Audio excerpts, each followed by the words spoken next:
बहुत पुरानी बात है। बौद्ध आश्रम में रहने वाले एक शिष्य को अकेलापन बहुत पसंद था। योग, ध्यान व आश्रम के दूसरे कामों को खत्म करने के बाद वो अक्सर आश्रम की सबसे एकांत जगह पर जाकर बैठ जाता।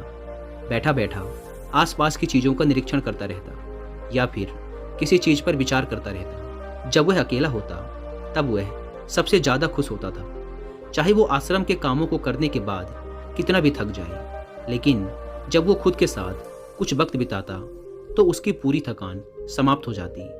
जब भी उसके मन में किसी बात को लेकर कोई उलझन होती थी तब भी वो किसी एकांत जगह पर जाकर बैठ जाता और फिर ध्यान से उस समस्या पर विचार करता और फिर कुछ समय पश्चात उसका दिमाग शांत और स्पष्ट हो जाता। संक्षिप्त में कहें तो एकांत ही उसका सबसे अच्छा मित्र था। लेकिन उसका यूं अकेले अकेले रहना आश्रम के दूसरे बच्चों को बिल्कुल भी पसंद नहीं था, क्योंकि आश्रम के दूसरे बच्चों को जब भी मौका मिलता वो साथ में खेलते, मस्ती मजाक करते, गप्पे मारते और एक दूसरे की टांगें खींचते। लेकिन ये हमेशा ही एकांत की तरफ भागता। इसके केवल एक दो ही गिने चुने मित्र थे, जिससे आश्रम के दूसरे बच्चे इसका मजाक बनाते, इसे तरह तरह के नामों से पुकारते, इसे घमंडी और सनकी तक कहते।